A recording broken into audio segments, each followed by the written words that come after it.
Building control.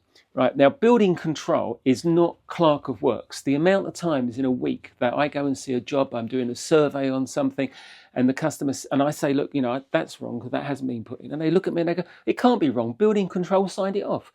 Building control is not there as Clerk of Works. They're not there to look at all the fine detail. Now, it's really interesting. In my hand, I'm holding this. This is a 36-page document for building control, manual to the building regulations. Now, there's a part in here, and I'll read it to you. For example, a building has just received the final certificate or completion certificate, but the roof is leaking. The fact that the roof leaks is the builder's or builder's design problem and not building control body's problem. The building control are just and health and safety. That's all they're into, is health and safety.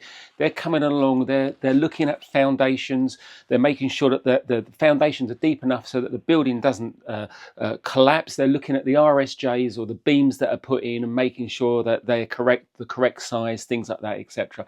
They're collecting information. Part P is to do with the electrical scenario. So somebody else signs that off, but they want to make sure that they've got the certificate for Part P. So they'll collect that and they'll know that that's been done to a certain standard. Part G is all to do with your plumbing. When you're having a pressurized water system put in, that needs to be signed off, and they need to collect the documents for that, because that could be quite a dangerous thing if it's not put in correctly. So it's all to do with health and safety. So who is Clerk of Works? Well, the answer is it's either you or your builder. If you haven't got someone else there who's named as Clerk of Works, it's either you or the builder.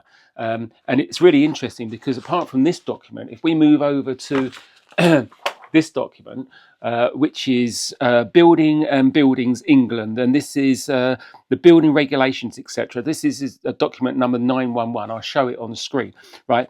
But they class you as the client. So now you're responsible for everything. Unless you move that responsibility onto someone else, like the builder or somebody else there, you're responsible for it. So if something goes wrong on there, health and safety wise, it's down to you. It's not down to anybody else there. You are in charge of the health and safety.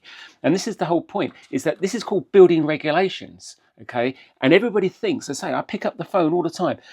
Well, the building regs, they've signed it off. Okay, but that doesn't mean to say that the work is correct. And it's down to you to make sure that somebody else is looking over this if you're not prepared to do it yourself. Now that leads me to my next video, because I'm going to put a link up here to my next video, which is going to talk about this in a different way, because it's a trap that people are getting into because of their plans. It's really, this starts right at the beginning about getting planning, not so much planning permission, but the plans for your extension or your loft conversion, and it's how you go about getting those plans. And I think that people fall into a trap because they're not getting enough information on those plans, and they're then expecting the builders on site to do the different work there when the information isn't on our plans. And that's set out all on that video which I'm going to put up there. So hopefully this has been helpful to everybody. Give me the thumbs up, subscribe. Got any more questions, just get back to me, email me, comments down below. I'm always looking at the comments back below. Hopefully it was helpful. Speak soon.